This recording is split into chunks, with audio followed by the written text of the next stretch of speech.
ഹരേ കൃഷ്ണ. ഇന്ന് കുചേല ദിനമാണല്ലോ. അതുകൊണ്ട് നമുക്കിന്ന് ശ്രീകൃഷ്ണൻ്റെയും കുചേലൻ്റെയും സൗഹൃദത്തിൻ്റെ കഥ കേൾക്കാം.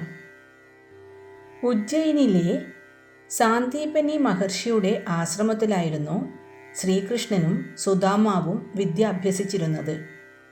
അപ്പോഴേ അവർ രണ്ടുപേരും ഉറ്റ കൂട്ടുകാരായിരുന്നു.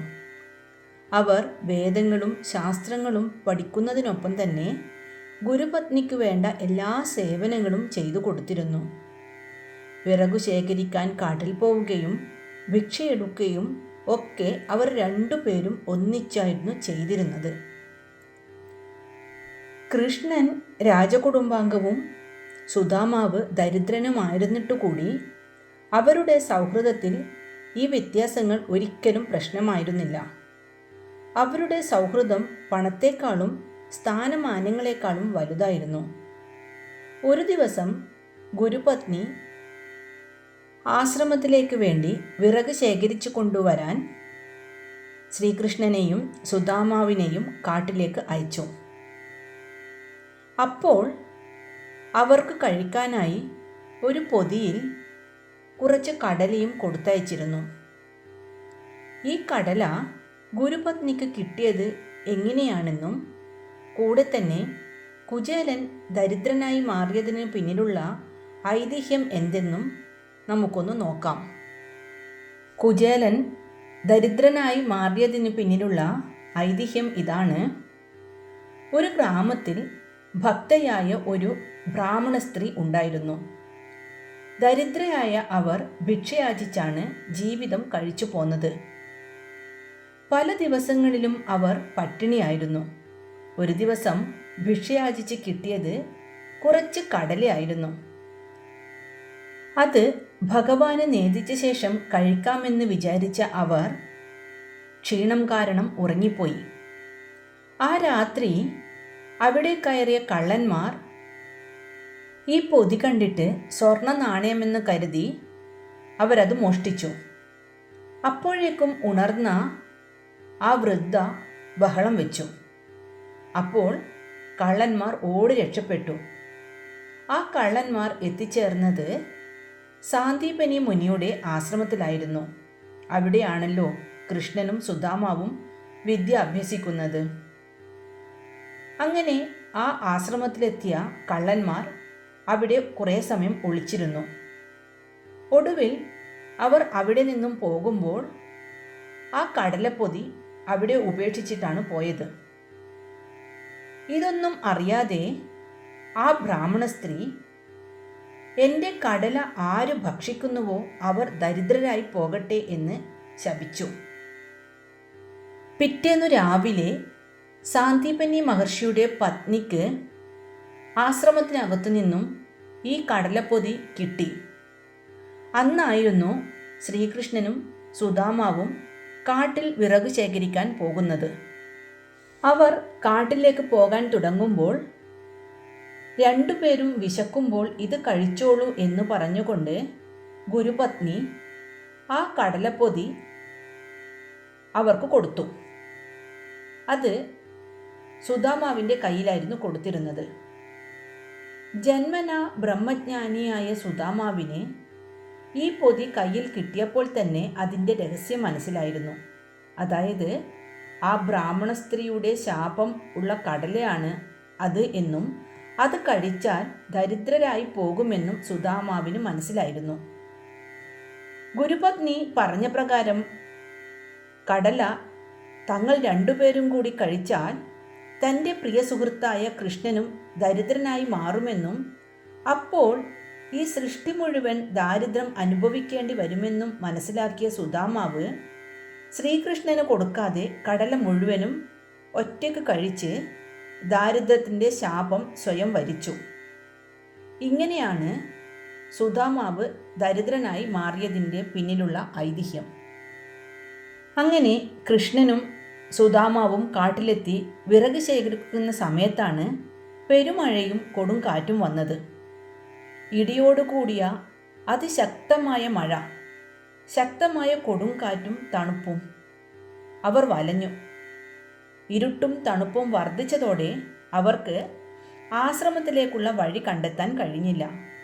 ആ രാത്രി അവർ അവിടെ തന്നെ കഴിച്ചുകൂട്ടാൻ തീരുമാനിച്ചു.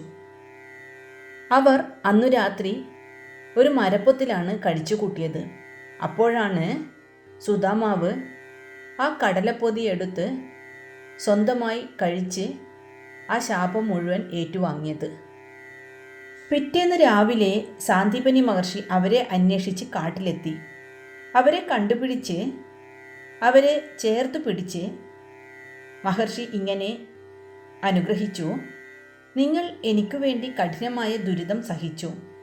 എൻ്റെ വാക്കുകൾക്ക് നിങ്ങൾ നൽകിയ ഈ ബഹുമാനവും സമർപ്പണവും വളരെ വലുതാണ്. നിങ്ങൾ എന്നിൽ നിന്ന് പഠിച്ച എല്ലാ വിദ്യകളും നശിക്കാത്തതായി നിലനിൽക്കട്ടെ. ലോകത്ത് നിങ്ങൾക്ക് നല്ല പേരും ഐശ്വര്യവും ഉണ്ടാകട്ടെ. പിന്നീട് ഗുരുകുല വിദ്യാഭ്യാസം പൂർത്തിയാക്കിയ ശ്രീകൃഷ്ണനും സുദാമാവും പരസ്പരം കെട്ടിപ്പിടിച്ച് വിട ചൊല്ലിയെങ്കിലും തങ്ങളുടെ സൗഹൃദം എന്നും നിലനിൽക്കുമെന്നും ഉറപ്പിച്ചു. കൃഷ്ണൻ മധുരയിലേക്കും സുദാമാവ് സ്വന്തം ഗൃഹത്തിലേക്കും പോയി. പിന്നീട് കൃഷ്ണൻ ദ്വാരകാ നഗരം പണിത് അവിടെ ഭരണാധികാരിയായി മാറി. മടങ്ങി വന്ന സുദാമാവ് വിവാഹം കഴിച്ച് ജീവിതം ആരംഭിച്ചു. എങ്കിലും അദ്ദേഹം എപ്പോഴും ഭഗവത് ചിന്തയിലും തപസ്സിലുമായിരുന്നു. കുറച്ചു സമയം ഭിക്ഷയാചിക്കാൻ പോകും. അതിൽ നിന്നും കിട്ടുന്നതുകൊണ്ടാണ് സുദാമാവും കുടുംബവും കഴിഞ്ഞിരുന്നത്. സുദാമാവിന് എന്നും ദാരിദ്ര്യമായിരുന്നെങ്കിലും അദ്ദേഹത്തിന് അതിൽ യാതൊരു പ്രശ്നവുമില്ലായിരുന്നു. പക്ഷേ കുഞ്ഞുങ്ങൾ വിശന്ന് കരഞ്ഞപ്പോൾ സുദാമാവിൻ്റെ പത്നിയായ സുശീലയാണ് കുചേലനെ നിർബന്ധിച്ച് കൃഷ്ണനെ കാണാൻ ദ്വാരകയിലേക്ക് അയച്ചത്. അദ്ദേഹത്തിന് കൃഷ്ണനോട് സഹായം ചോദിച്ച് കൃഷ്ണനെ കാണാൻ പോകുന്നത് തീരെ ഇഷ്ടമില്ലായിരുന്നെങ്കിലും ഭാര്യയുടെ നിർബന്ധപ്രകാരം കുചേലൻ അതിന് സമ്മതിച്ചു. വെറും കൈയോടെ തൻ്റെ സുഹൃത്തിനെ കാണാൻ പോകാൻ പറ്റില്ല എന്ന് കുചേലൻ പറഞ്ഞപ്പോൾ ഭാര്യ അയൽ വീട്ടിൽ നിന്നും യാചിച്ചു വാങ്ങിയ ഒരു പിടി അവിൽ പഴകിയതും മുഷിഞ്ഞതുമായ ഒരു തുണിയിൽ പൊതിഞ്ഞു കൊടുത്തയച്ചു. അതും വാങ്ങി ഭഗവത് സ്മരണയോടെ കാൽനടയായി സുദാമാവ് ദ്വാരകയിലെത്തി. എന്നാൽ കൊട്ടാരവാതിൽക്കലെത്തിയ സുദാമാവിനെ ദ്വാരപാലകർ അകത്തേക്ക് കടത്തിവിട്ടില്ല. പക്ഷേ ഇതെല്ലാം മട്ടുപ്പാവിലിരുന്ന് കാണുകയായിരുന്ന കൃഷ്ണൻ ഓടിച്ചെന്ന് തൻ്റെ പ്രിയ സുഹൃത്തിനെ കെട്ടിപ്പിടിച്ച് അകത്തേക്ക് ആനയിച്ചു. അദ്ദേഹം സ്വന്തം കൈകൊണ്ട് തന്നെ കുചേലൻ്റെ മുഷിഞ്ഞതും പൊടി പിടിച്ചതുമായ പാദങ്ങൾ കഴുകി തുടച്ചു. എന്നിട്ട് വിലയേറിയ തൻ്റെ കട്ടിലിലേക്ക് ഇരുത്തി. ശേഷം പത്നിമാർക്കൊക്കെ സുദാമാവിനെ പരിചയപ്പെടുത്തി കൊടുക്കുകയും ചെയ്തു. മാത്രമല്ല ഗുരുകുലത്തിൽ കഴിഞ്ഞപ്പോഴുണ്ടായ സംഭവങ്ങളൊക്കെ അവർ സ്മരിച്ചുകൊണ്ടേയിരുന്നു. അതിനിടയിലാണ് കൃഷ്ണൻ കുചേലനോട് എന്താണ് തനിക്ക് വേണ്ടി കൊണ്ടുവന്നിരിക്കുന്നത് എന്ന് ചോദിച്ചത്. എന്നാൽ കൃഷ്ണൻ്റെ കൊട്ടാരവും പ്രൗഢിയുമൊക്കെ കണ്ടുകൊണ്ടിരുന്ന കുചേലന് താൻ കൊണ്ടുവന്ന അവിൽപ്പൊതി കൃഷ്ണന് കൊടുക്കാൻ ലജ്ജ തോന്നി. എങ്കിലും ആ അവൽപ്പൊതി കണ്ടെടുത്ത കൃഷ്ണൻ ആ പൊതി അഴിച്ച് അതിൽ നിന്നും സന്തോഷത്തോടെ ഒരു പിടി അവിൽ വാരിത്തിന്നു. ആ ഒരു പിടി അവിലിൽ നിന്നു തന്നെ സുദാമാവിന് വേണ്ടുന്ന സമ്പാദ്യമെല്ലാം ലഭിച്ചിരുന്നു.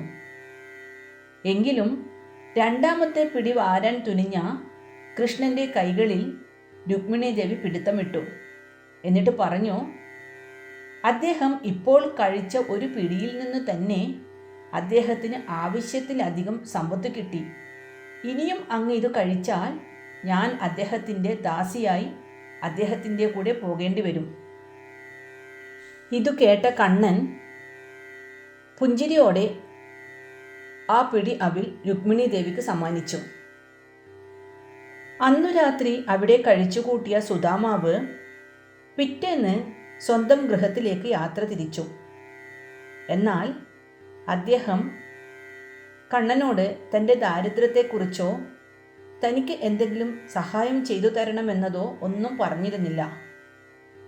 അങ്ങനെ വീട്ടിലേക്ക് നടന്നു പോകുന്നതിനിടെ സുദാമാവ് ഇനി താൻ തൻ്റെ ഭാര്യയോട് എന്തു പറയും എന്നായിരുന്നു ചിന്തിച്ചിരുന്നത്. ഇങ്ങനെ ഓരോന്നും ചിന്തിച്ചുകൊണ്ടു നടന്ന കുചേലൻ ഒടുവിൽ തൻ്റെ ഓലക്കൂടിൽ നിന്നിരുന്ന സ്ഥലത്തെത്തി. പക്ഷേ അവിടെ എത്തിയ കുചേലൻ അമ്പരന്ന് പോയി. തൻ്റെ ഓലക്കൂടിലിരുന്ന സ്ഥാനത്ത് സ്വർണം പൂശിയതും രത്നങ്ങൾ പതിച്ചതുമായ കൊട്ടാരമാണ് കണ്ടത്. തനിക്ക് വഴി മാറിപ്പോയെന്ന് തോന്നിയ കുചേലൻ തിരിച്ചു നടക്കാൻ തുടങ്ങിയപ്പോഴാണ് കൊട്ടാരത്തിൽ നിന്നും രാജ്ഞിയെപ്പോലെ വസ്ത്രം ധരിച്ച തൻ്റെ ഭാര്യയും അതുപോലെ തന്നെ നന്നായി വസ്ത്രം ധരിച്ച മക്കളും ഇറങ്ങി തൻ്റെ നേർക്ക് നടന്നു വരുന്നത് കണ്ടത്. സുശീല അവിടെ നടന്ന കാര്യങ്ങളെല്ലാം സുദാമാവിനോട് പറഞ്ഞു കേൾപ്പിച്ചു. അപ്പോഴാണ് ഇതെല്ലാം കൃഷ്ണൻ തനിക്ക് നൽകിയ അനുഗ്രഹമാണെന്ന് സുദാമാവിന് മനസ്സിലായത്. തൻ്റെ ആവശ്യങ്ങൾ അറിയാവുന്ന കണ്ണൻ ചോദിക്കാതെ തന്നെ അളവില്ലാത്ത ഐശ്വര്യം നൽകിയിരിക്കുന്നു. സുദാമാവിൻ്റെ കണ്ണുകൾ നിറഞ്ഞൊഴുകി.